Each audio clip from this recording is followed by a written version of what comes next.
And Y'all are live. dum, dum. There we are. So it's just you and me today. I love it. Go ahead. Hopefully it's not boring. I don't think so. It's going to be fun. We're going to make it very It won't be boring entertaining. for us. Anyway. Not at all.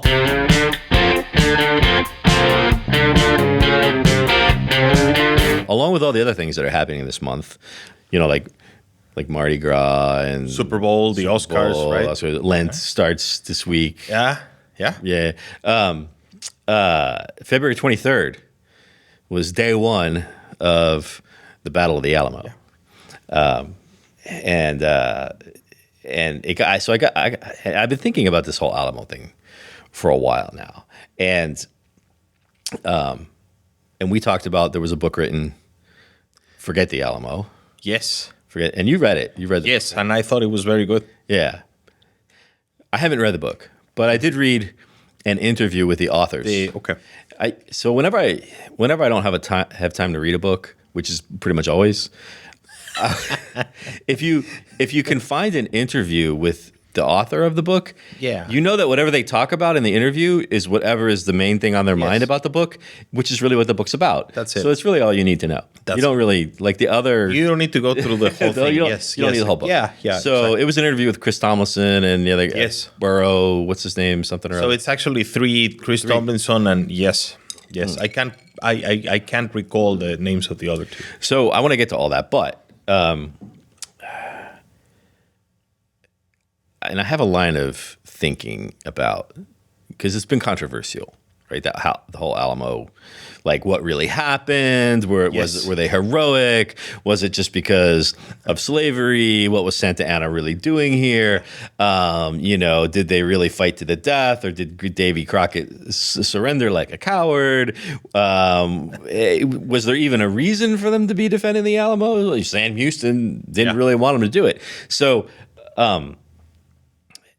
but I want to start with, but I think it's important because the Alamo is kind of besides it being a big deal in Texas, it's baked into, it's kind of like one of those American legends that a lot hangs off it. John Wayne made the movie. Great movie. I mean, it was a financial disaster because it was too expensive to make. There's the Davy Crockett Disney series. Right. And John Wayne particularly made the movie The Alamo because he was concerned about what was happening in America at the time in terms of patriotism and American values. And he felt that that the story of the Alamo represented American ideals and patriotism. And that was why he wanted to make it. Because he wasn't from Texas. He was from California. Yes. Right. So, but he loved the story.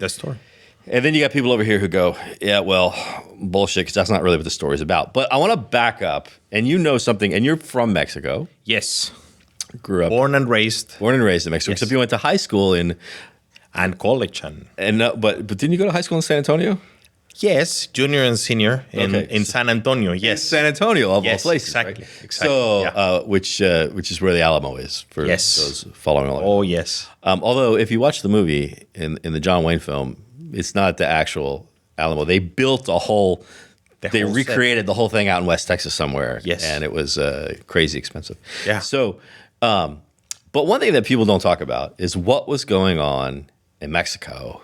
Yes. Just prior to this. And so you probably know this better, but as I understand it, Mexico had just gone through, and it's funny because we were just here with Delfina a little while ago talking about how our country was originally designed as this federal republic with a lot of autonomy in all the different states. Yes. And that's how Mexico was, right? And then they went through a change, if I'm not mistaken, there was a move to centralize, to create a stronger central national government. That's exactly right. That's what was happening in Mexico at the time. So, there was a strong desire to centralize. So Mexico at that time was not a federation. The federation came later.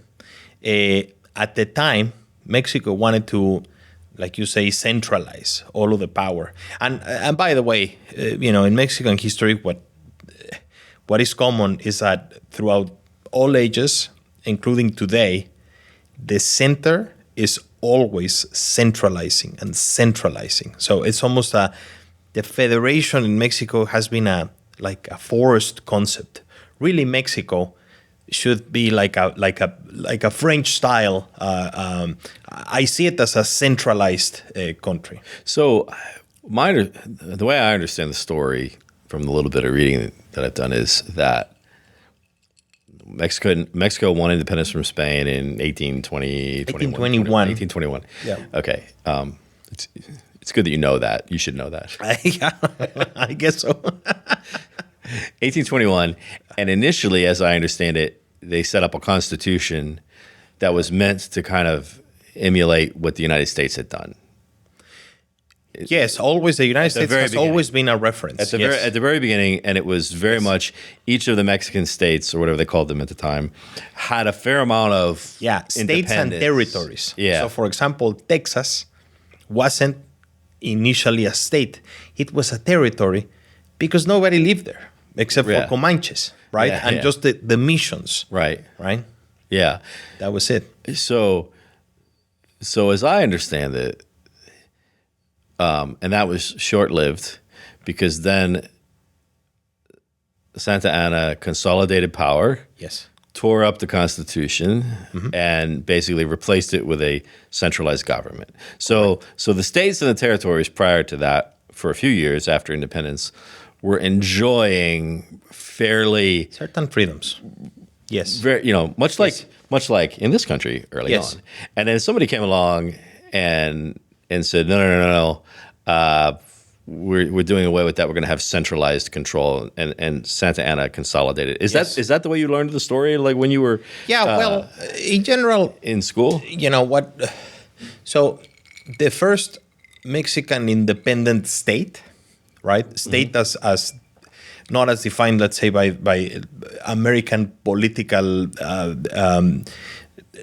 nomenclature, but the state as let's say the country, the nation, right, was an empire, and it was fairly.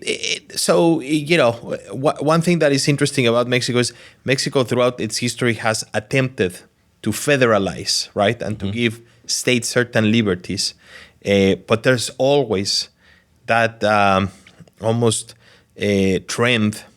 To go back to the center and centralize things. So it started as an empire, and it was a very short-lived empire ruled by a man called Agustín de Iturbide. So this is after... right after independence from Spain. And then it became a republic, right? And as a republic, that's where some of the states and territories, right, had certain... additional, let's say, freedoms, right? But then, we had almost a caudillo, a general, right? Right. Antonio López de Santana. And he was really a tyrant in many ways, in that, for example, his inauguration ceremonies were a Te Deum in the cathedral in Mexico City, and he even had nobiliary titles for himself. So he really wanted to concentrate power under him. So, and if I'm not mistaken, some of the states and territories were not crazy. Like they weren't crazy about that idea. No, they didn't. No, he had opposition. There was an opposition, a very, very substantial opposition all throughout the country from Santana's rule. Yeah. So, I guess what I'm getting to here is when it comes to this, what was the Battle of the Alamo really about? And our friends who wrote Forget the Alamo, and they're not the first ones to say this, said that, well, it was really about slavery because Texas has now, and I think it's important to know, I think a lot of people in the U.S. don't realize that Texas was not a part of the United States at this time. Nope. It was, if anything, it's a part of, it wasn't independent because that came a little later. It was part of Mexico, but it was a territory. It was part of Mexico, and it was associated with the state of Coahuila. Okay. Right? So, because it was, so for example, if you look at maps of the early 1830s, before the Texas Revolution, of which I have one original at home, right? Oh, the map, right? Yeah. You can see that north of San Antonio de Béjar, right? Today San Antonio. Bear, we say bear. Bear, which is Béjar, right? It's like refugio. I'm like, where's the R? But it basically. At least we don't say Bexar. Exactly. That would be worse. That would be lower. Yeah. But you do say Mexico. It's Mexico. Yeah. Fair. But it says basically north of San Antonio, it says Comancheria.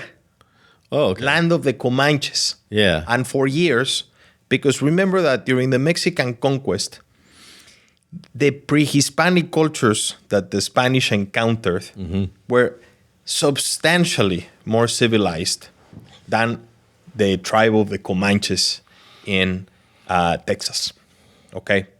So I'm glad that you're saying that. Yes. And not me, the white guy, saying that. Because no, I have some Native American in me, right? Because the image that's presented is always one of sort of this noble, the noble savage or whatever they cut. No. Where the Europeans came in and and sort of disrupted this otherwise pristine life that these people had. No, that is not the case. So there was an element of, let's say, savagery in the cultures that inhabited what today is Mexico, right? But nothing, Bernal Díaz del Castillo or all of the people who chronicled the conquest of Mexico, they reported civilizations. They had very different costumes, like, for example, human sacrifice, right? Yeah. But they were civilizations. They had, there was a state in place. There were, it was Some kind of structure. Civilized, with different costumes.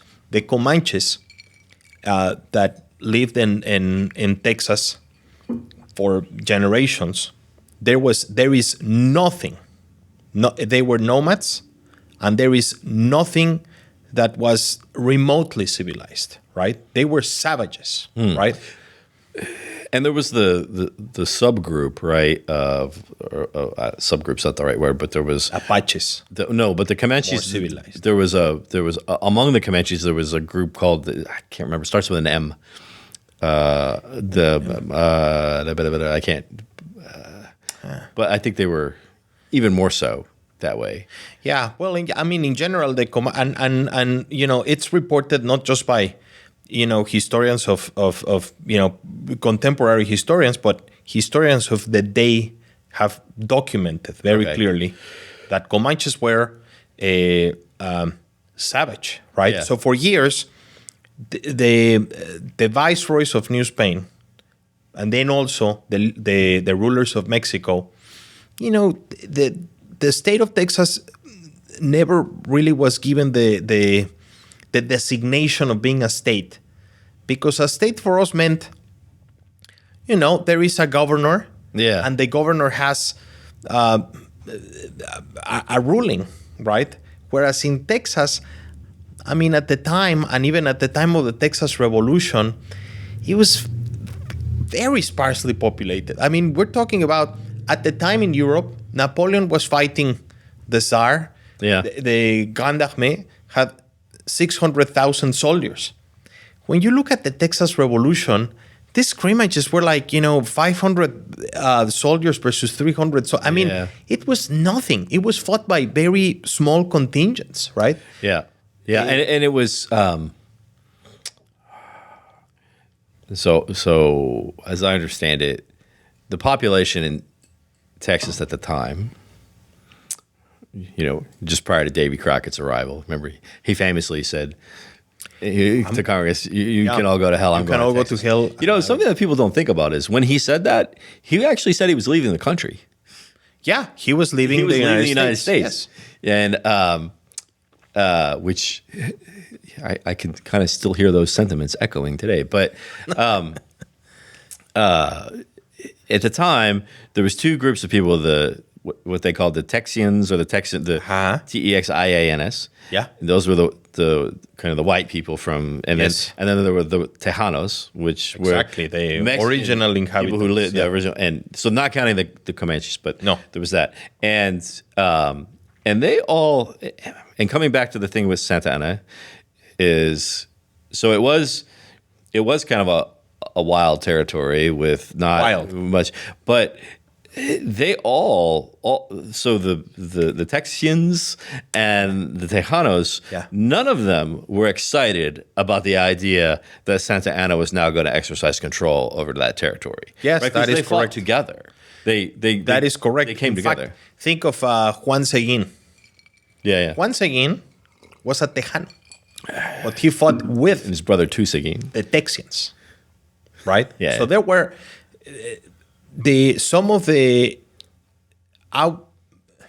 something that we can say clearly Right. is that the Mexican inhabitants of Texas, exclusively Texas, not Coahuila or Southern, but just today's Texas, they definitely were not excited about the centralization of power Yeah. under Santana, and they joined forces Right. with the Texas revolutionaries. Yes, that happened. So perhaps it wasn't just about slavery, but what I really wanted to get to today, because that's context. I don't really want to get into this. Neither one of us are historian. You know the history much better than I do, but No. I don't want to get into an academic No, argument that's about not it. Yeah. about the Facts and the facts. years and the because so much has already been said about that. Yeah. But it comes to this this idea that, okay, so Santa Anna is coming. He's got whatever, somewhere between 1,500 and 6,000 troops, and they're coming to Texas to kick some ass. Texas had already taken over. Like they had already. What a lot of people don't know is before the famous Battle of the Alamo, there was some Texas generals that had secured the Alamo. Because and so there was a lot going on in Texas at the time, right?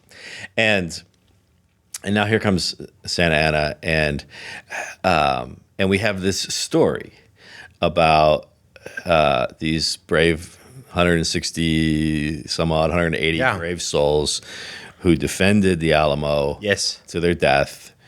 Maybe they did, maybe they didn't. Maybe, there's some question about why did they even do it. Yeah. Why do you think, so let's pause on that for a second. So why, because I've read that, Sam Houston was elsewhere in Texas. He was east of El Alamo at that point. Right. And he really, he was in the east, and he really thought, let the Alamo go, give it up. Because most of our settlements are in the east side. Yes. Why are we fighting for the Alamo? So why did they stay? Why did they stay and fight? So the Travis, Bowie, and Crockett are phenomenal, incredibly interesting characters. Yeah. Sometimes, we see the streets in Houston, right? Travis, and now there's even the singer, right? David Bowie, and we forget that he picked that name because he was fascinated by the story of El Alamo. Right? Is that right? Yes. I didn't know that. The Bowie knife, for Did you example, know that, Trev? because David Bowie fought with that Jim knife. Bowie fought with a knife. Right? And then David Crockett, he's a legendary character. Even Disney, right? Had that series. And Fess Parker. so these guys were really looking for an adventure. They were adventurous. That's what they came to Texas with the promise of, we're gonna make a lot of money here. Bowie and Crockett, certainly. Travis, I think, was he? I get the sense that he was just sort of the military. Travis had a very strong B team. I thought he had a very strong personality, a very strong character. He got himself into a lot of fights. He was fiery. He really was. I think he was a very brave guy, and I think they came with one intention. They wanted to expand west. They wanted the United States to expand west. And they saw all of this territory that for years, Manifest Destiny. Yeah. the Mexicans hadn't touched, right? Number one, it was well documented that the weather sucked. Yeah. Right? To this day, it sucks. Right? It is very difficult. So, in Mexico, we have amazing weather. Why would we go to Texas when we have the mildest of all weathers, right? There's Comanches too. Nobody wanted to touch it. These guys were ready to leave the United States. So David Crockett was a representative in the House, right? Right. Even Sam Houston, right? He really wanted to be president of the U.S., right? Yeah. But they were looking. Remember, this is the 19th century, right? They were looking for an adventure. They were looking for, just as the Europeans were going into sub-Saharan Africa, right? These men wanted to expand west. They are the founding fathers of the West, right? It's when everything started was sure, because what came not too much later was the Mexican-American War. Yes. Where, that's it. Arizona, New Mexico, California, most of California, Utah, all of that was won in the Mexican-American War, right? So I think this feeling of, we can do, and, think of them as, even today, right? This American mindset of, if you work really hard, if you really want it, right, it'll happen, right? And this belief that even today Americans have about just this enthusiasm about life in general, about the future is going to be better, right? Right. It's the land where the people who invest in how do you call these bonds from the counties that the tax-free bonds, right? How are they called? I forgot the name. So they're ultra conservatives, right? And they tell you, I will never invest in the S&P 500. I'm going to invest in this in just like bonds and county. What do you call it? County municipal bonds. Municipal bonds. Yes, right? Thank you. But then they have like 50% of the wealth in that, and the other 50% is in a penny stock of some guy that says, I have this magical liquid that you're gonna pour into the oil well, and all of this oil is gonna come out of the ground. So this mentality has existed for years, and these men, they really, God is on our side, and we're gonna conquer Texas. That's what they wanted to do. So I think this bravado, right? It's like, we're going to stay at the Alamo. Number one, Bowie was in his deathbed. Bowie, I think in if you watch John Wayne's movie, Bowie's like fighting with the guys, right? Right. Bowie had been for like 2 or 3 weeks already bedridden, right?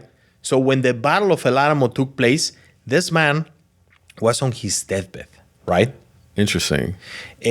Travis was actually the one that made the most mistakes in that battle because he was so aggressive that he let some of the sides of the Alamo escape from the defense, right? He was just aggressive.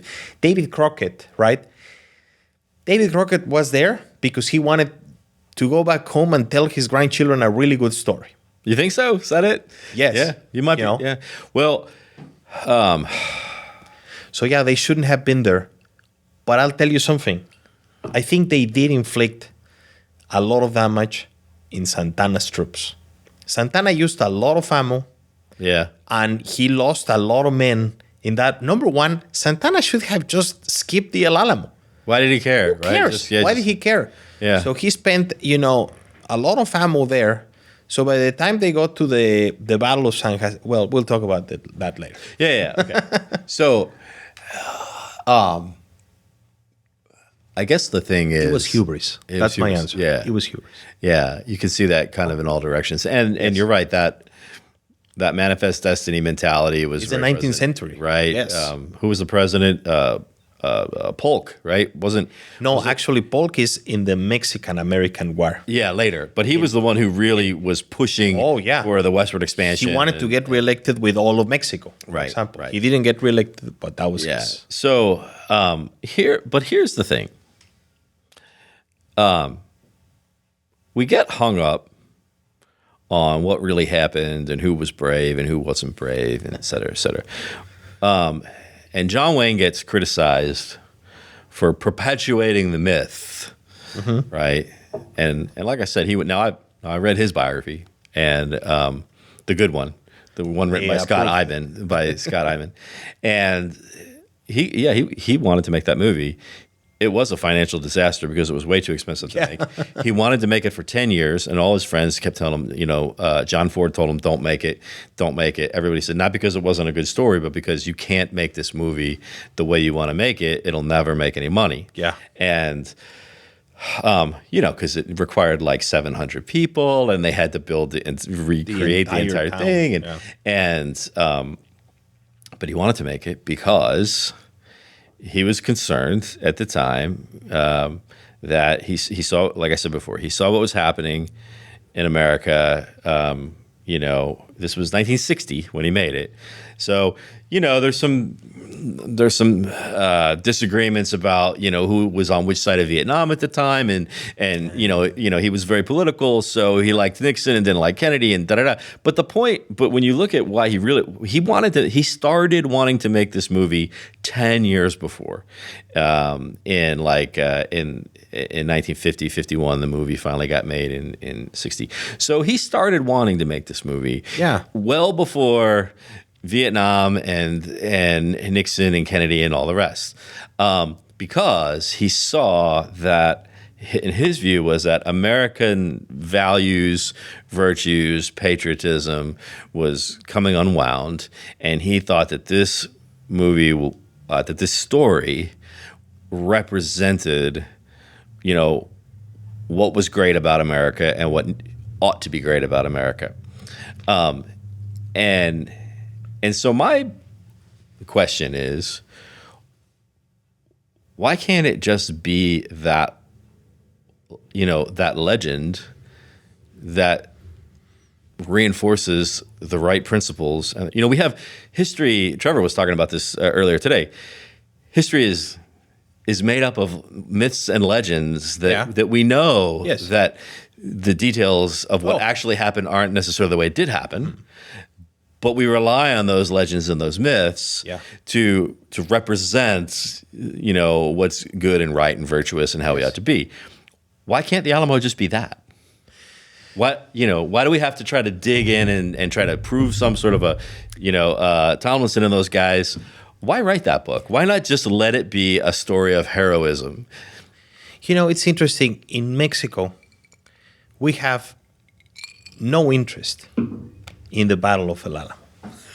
We have no interest and I'm talking about the population in general, not the students of history of Mexico or the people who really want to, let's say, dig into the subject. The population as a whole has no interest in the historical facts or the fictional facts of the Battle of El Alamo, don't care. The Texas Revolution, or the Mexican-American War. They have been forgotten. They have been buried in memory because it's a humiliation. So in general, it's like when you kind of ask Germans, right, about World War II, they almost always want to turn around and talk about something else. Right. The loss of the north of Mexico from Texas to California is something that for years was perceived as a humiliation. And therefore, I got to tell you, in school, children hardly ever even brush on, it's probably on a footnote, right? Somewhere there, right? So what is interesting is that have there been Mexican historians who have written about the subject, amazing books? Yes, there's Josefina Zoraida Vázquez wrote an amazing book. Lorenzo Meyer has written about it. My own professor from college, Jesus Velasco, right? Amazing books about the period, right? But what is incredible to me is that this book, Forget the Alamo, is written by Americans for Americans, right? Yeah. So the mistake, and Christalmonson is a brilliant journalist, and he's one of a handful of people who I admire, but I disagree with. And I think that's very important for people in general in this country. It's okay to admire someone and disagree with everything that they say. Yeah. Right? With this book, I disagree with most of what it said, but I admire the way the facts are presented and even the hypothesis and what he proposes is is very good. It's really, really, really good. You can then agree or disagree, right? Right, sure. And what the book is doing, it's using today's 21st century post-pandemic values Yeah. to analyze and evaluate something that something that when it happened, values were completely different. We're talking about the 19th century, imperialism, Right. Western, the superiority of the white race, military expansion, taking someone else's territory. That's the history of the 19th century, and that's how it went, right? Everywhere, Yeah, right? yeah. So what the authors of Forget the Alamo do that is very wrong is, my grandfather, right? My grandfather is now the subject of criticism of of my fellow cousins because he doesn't behave like a 21st century man. No, he's a 20th century Lebanese immigrant. Of course, he's going to be different. So the mistake that the book makes is that it's trying to analyze a 19th century traditional military conflict with woke 21st century values. Yeah. So, for example, the book argues that the Mexican government was actually trying to stop slavery. slavery.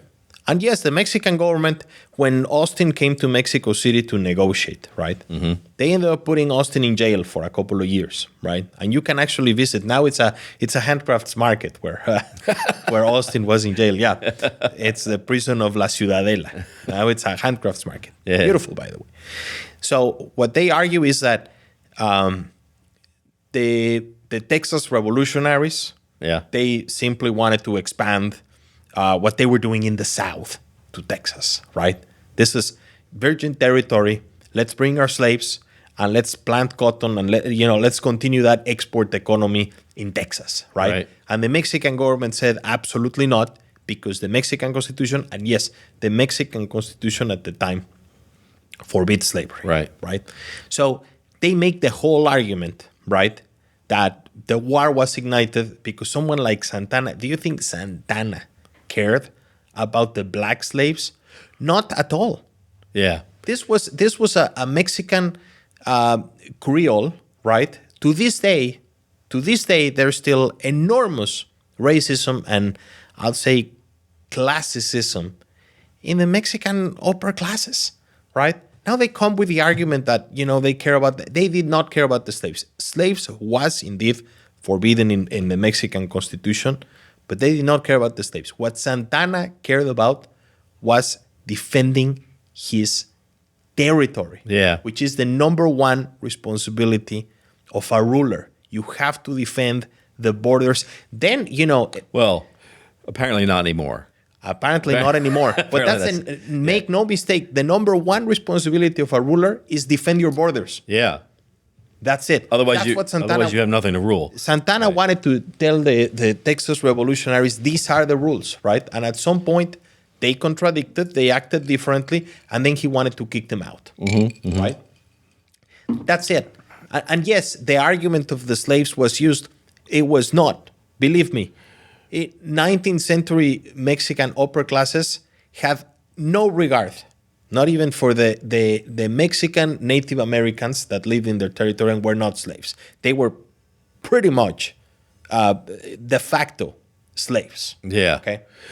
Just through the class system, right? So let me ask you this, because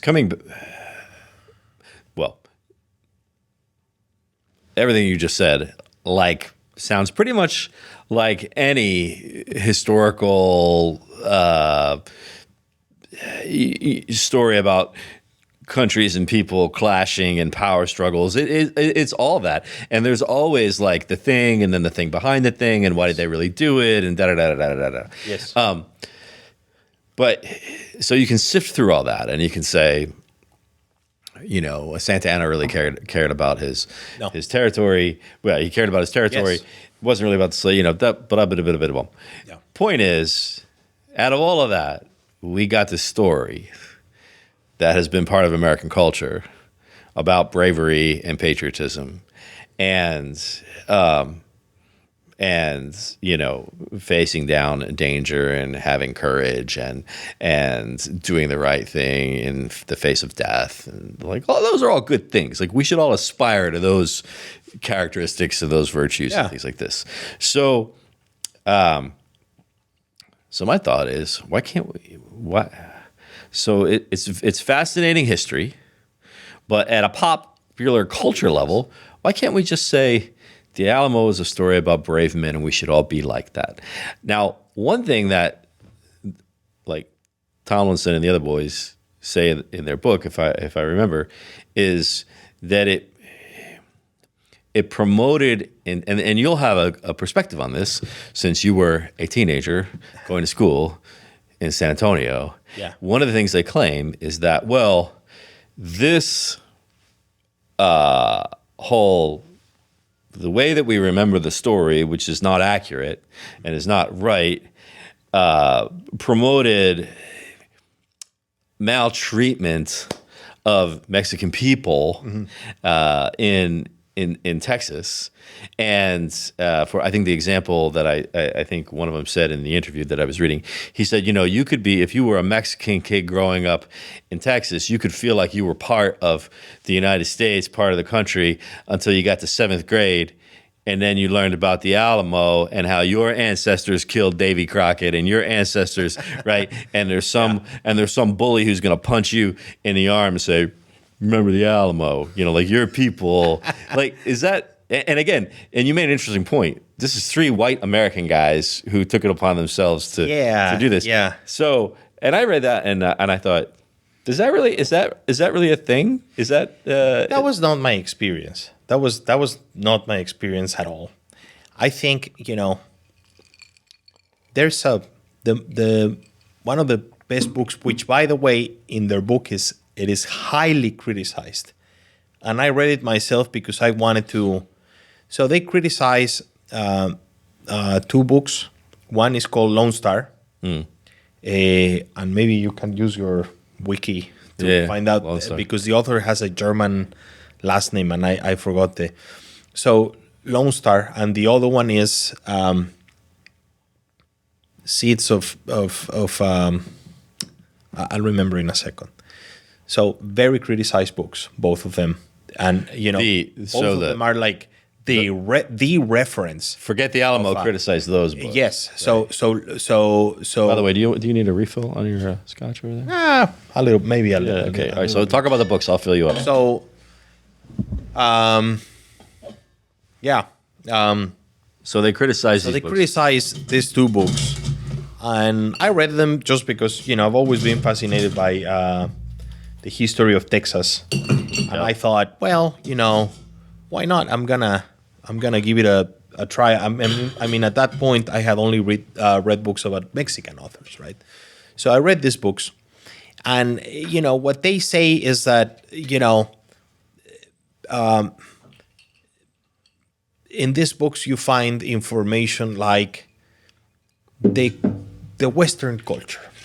Let's think about what we would define as Western culture, which is cowboy hat, boots, jeans, right, and cattle, right? And that culture that, I mean, Western American, not Western in general. Exactly. Yeah, Western American, the West, West, what we define as the West in America.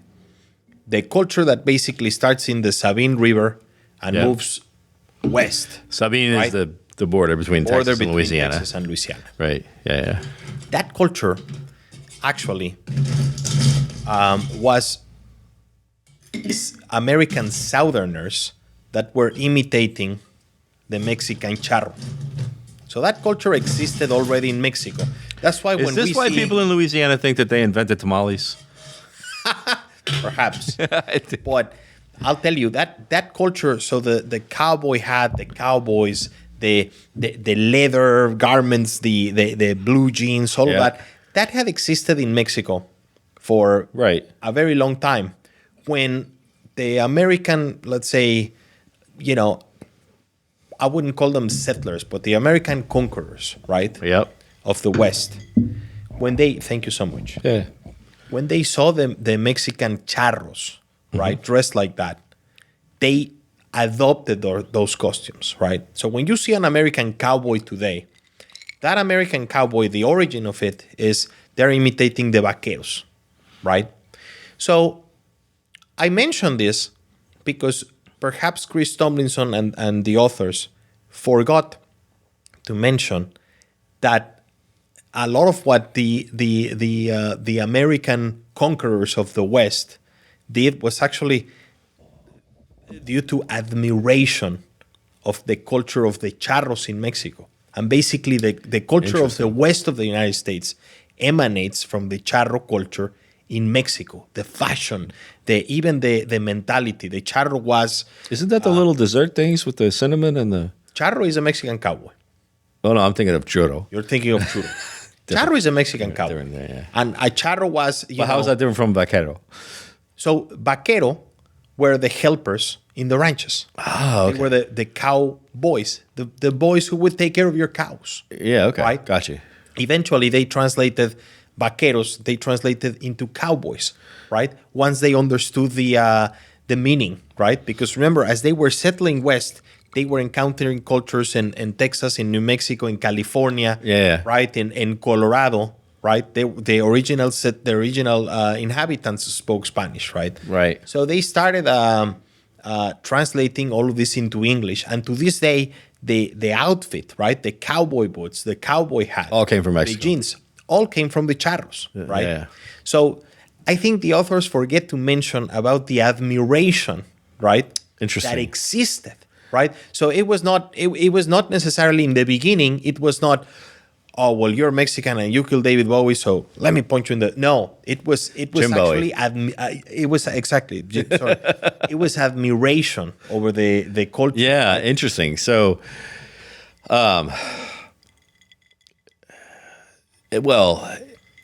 which comes back to, which would probably explain why there was so much cooperation. You know, during that time, you had the Texians and the Tejanos. They seemed to get along great. They fought together. They were so there were. Yes. So where are we going with that? So the idea. So I keep coming back to: is there any good reason why we can't just not get hung up? You know, you get the Alamo, the Battle of the Alamo happened, 1836. So that is what we're looking at. We're getting close to 200 We're about years. to get to 200 we're almost years, 200 right? years.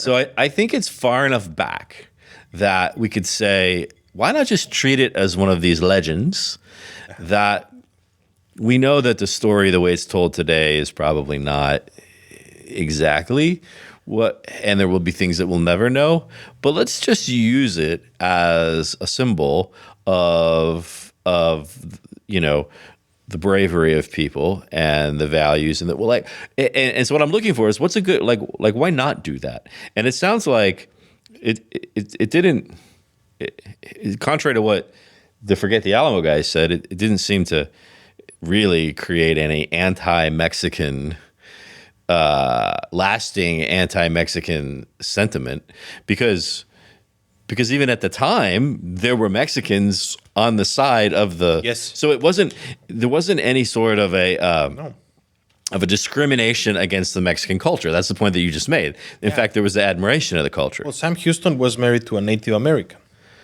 Yeah, that's right. So there was not necessarily a discrimination there. So the story of the Alamo does not so in spite of what people may say, it does not contribute to an anti-Mexican, anti-Hispanic. I disagree with that. Yes, right. Well, I agree with you, and I disagree with the other thing. Yeah. Yes.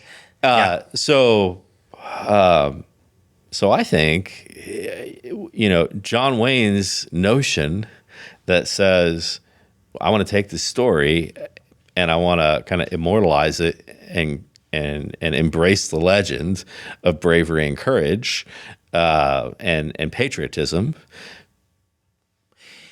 Why not? So I'll tell you why not. I think John Wayne also, given the time, right, Cold War, right, Oh, yeah. I think he embellished. So he didn't embellish the story. He also interpreted the story with the values of his time, Yeah, good point. just as Tomlinson does today. Yeah. I think what we all need to do is we need to accept that the characters of this amazing saga, of one of the greatest stories, seriously, this is perhaps, to me, this is one of the most fascinating events in all of human history, was the conquest of the West. Yeah. In the United States. To me, there is nothing more, I like American history in general, but if you really want to, make me feel almost emotional, Yeah. was the conquest of the West, because the task ahead for these people was absolutely incredible. And it doesn't, you don't need a lot of narration. You just have to drive west. I mean, when you drive towards New Mexico, in Colorado, and you see this enormous land, right, with wildlife, at the time, even dangerous natives, Yeah. right? Yeah. What these people do was absolutely amazing, right? And they did it using the values of the time, Right. the 19th century. The 19th century of Napoleon I and Napoleon III and Bismarck, and the conquest of sub-Saharan Africa, and King Leopold entering the Congo. These were the men Yeah. who conquered. They were using the values of the time. So John Wayne is using a different set of values. Sure. Tomlinson is using a different. If we just look at these men as men of the 19th century, men who were racist at a time where racism was not even a thing, men who thought it was okay to invade another country, but men above all who were pioneers. They thought America was so great that wouldn't it be great if we take it all the way to the Pacific? Yeah. Right? Yeah. If we just accept these men for what they were, 19th century men, we're all going to be fine. Yeah. If we try to force on them, Cold War values from John Wayne, or the woke Values from now. values Yeah. from today, Yeah. we are ruining an amazing story. Yeah, interesting. That's a great way to look at it, because you look at and you go, what the people, what a lot the people that, and I like you say conquered the West, more than settled, because it was a conquest. Yeah, even if you leave out whatever people happened to be displaced, just conquering nature itself, right? Because if you tell one of those Westerners, if they came back from the grave, Yeah. and you told them, you really didn't conquest the West, you settled it, Yeah. they would feel offended. Yeah. Don't say that they settled it. They conquered it. Right. Right? And what they had to do, speaking of, so another John Wayne movie, his very first one that he was a star in, which was The Big Trail. Which was directed by Raoul Walsh. Yes. And then, unfortunately, it was a financial failure, and he was relegated to B movies for the next 10 years. But the only reason it was a financial failure was because Raoul Walsh insisted on shooting it in. It was like the first widescreen 70 millimeter, but it was magnificent, the scenery and the shots and everything.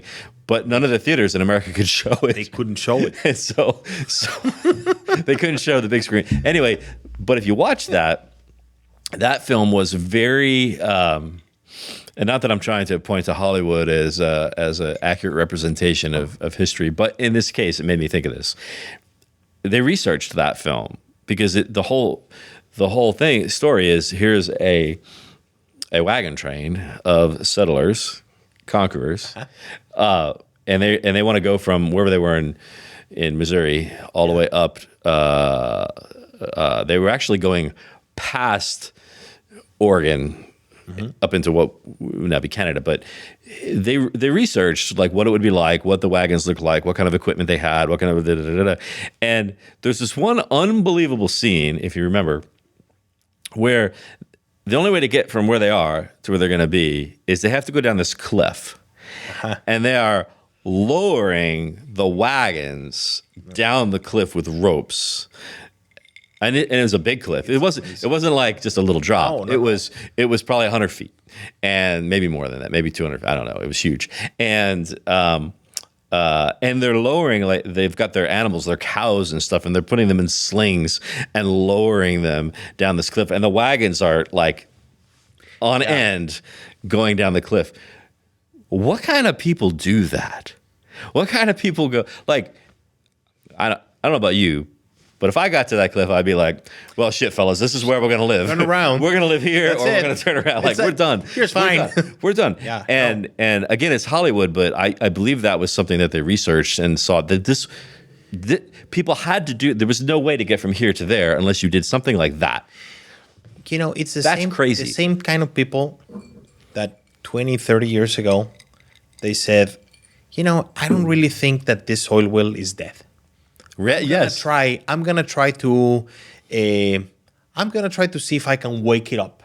I'm gonna try a lot of different things, and I'm gonna spend a lot of capital. Right. And I'm gonna put all of my fortune, my reputation, on seeing maybe there's a way for me to wake up this oil well. Because if I can do it on this one, then we can do it. Yeah, We can and then revolutionize the whole instead of producing 5 million barrels per day, we can produce 11 million barrels per day. Right. And it's the same person, you know, that opens a company. So it's the entrepreneurial character of Americans, right? Right. That's what we have to celebrate about the Western conquerors, because they were putting into action that entrepreneurial character. It's the same character that, you know, how come American equities do so well compared to European equities? It's a very similar level of development. I mean, when I'm going through the streets in Belgium, for example, I see a first world country, right? Yeah. And yet the American stock market beats any other market because there's this sense of optimism of, you know, something. Not everything in life is very certain. There's going to be an element of uncertainty, but if you seize it, right? Yeah. The reward is going to be huge, right? That is what these men did, right? They were entrepreneurial. Yeah. And the women too, for that matter. And the women, absolutely. I don't know about your wife, but mine would have told me, hell no. No way. We Yes. are not going. We are fine right here. But no, but they were driven by something. And it's not just the whole reason why people came to America originally, you know, to escape oppression and to have religious freedom and all that. Because well, you're here now. You got that. Yeah. So what's the drive? And it wasn't like the Eastern Seaboard had filled up. No. There was still plenty of spaces to Yeah. live, and you could go to Pennsylvania, you could go to Ohio, and whatever. Yes. So why, you know, something drove them. Yeah, that 19th century feeling, right, of we're building something great, and we want to move it all the way to the Pacific Ocean. And so that's what. And so your thinking is those guys at the Alamo. That's where their head was at. It was in just like Napoleon. The vision of Napoleon thought France was so amazing that he wanted to turn Europe into France. Yeah. And by the way, to this day, you still see, you know, European architecture, right? Institutions, they are still highly influenced by Napoleon. Napoleon is another 19th century man, right? And he said, let's take France to the world, because wouldn't it be sinful if we don't do this? France is great. Let's take it to Egypt. Let's take it to Russia, right? Let's take it to the similar Germans. to the manifest destiny notion in the United States. Yeah. So even in Argentina, you find this manifest destiny in the 19th century. Argentina, they thought, you know, even in their belief system, God was Argentinian, right? And it's 19th Well, the Pope century. is anyway. So Well, they're getting closer, right? So it's really 19th century values. And in today's world, it is unacceptable to see things of certain time through those values. Yeah. It's unfortunate because when you do that, when you negate, because like you said, there are certain aspects of how people thought and the values that they had at the time that we obviously reject now.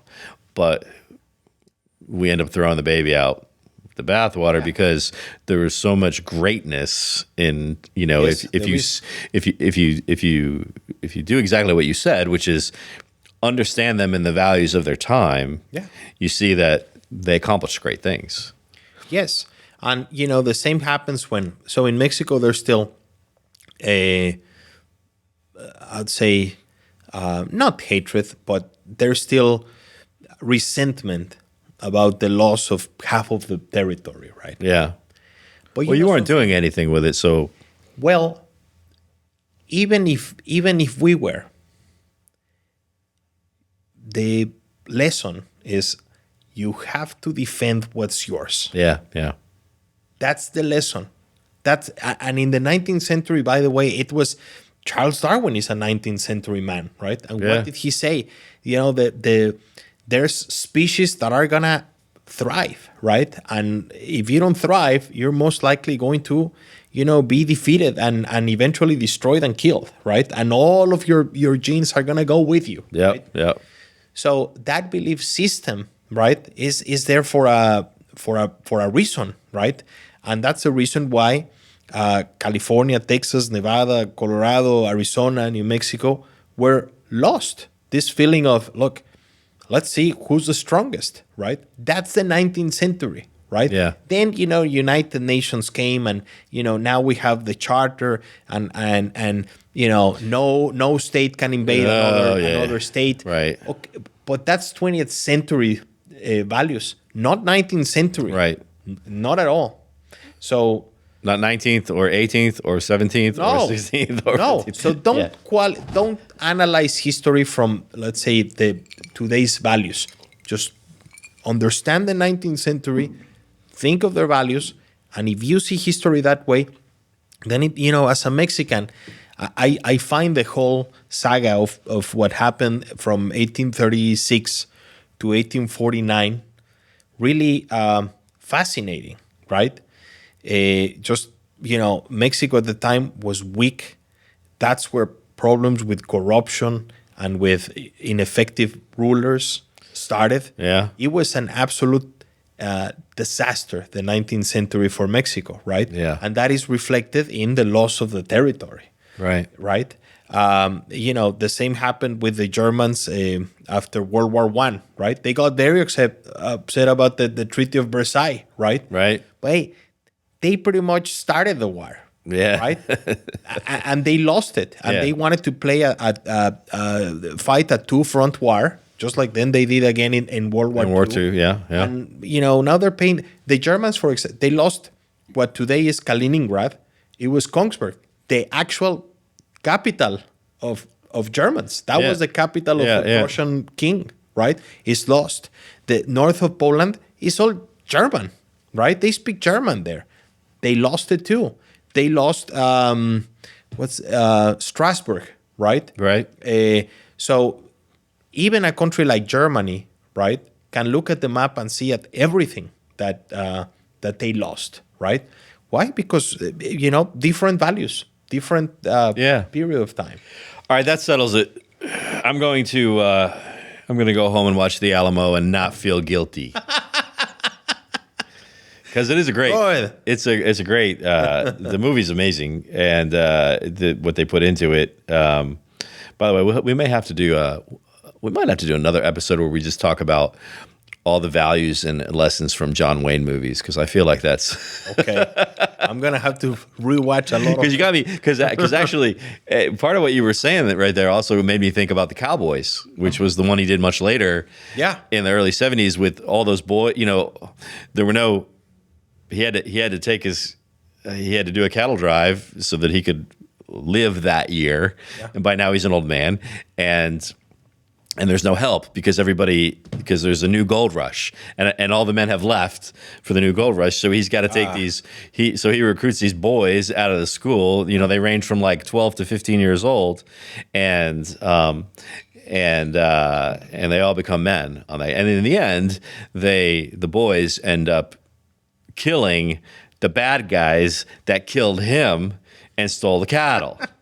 And so again, perfect example of understanding 19th century values. Yeah. One of the big criticisms of that film today among modern viewers is that it's a great story, but it's no good at the end because it turns the boys into murderers. Well, the boys, so what happens is these rustlers come, kill. Now, by now, John Wayne has become basically they've been on the cattle drive for weeks and weeks, and he's become a father, more or less, to these boys, and father figure, and they've all grown up a lot on this cattle drive, and these bad guys come, and they kill him, and they want to take the cattle, and they do, and the boys put together a plan. Well, they have some help from the cook, and he helps them put together a plan, and they basically take the cattle back, and they kill, and in the process of doing it, they kill all the bad guys. And our 21st century values say, oh, that's horrible because the boys became murderers. But in the 19th century, what they did was they exacted justice. Yes. They exacted justice on those guys. And it was totally, and they became men on there. So another example of you can't. No, don't use today's values. You can't, is because it's different. Just think of it from the time values, right? So that's all right. So that's it, Trevor. I'm gonna go watch the Alamo. Trevor was really quiet this time. You didn't. Quiet, You got nothing to say.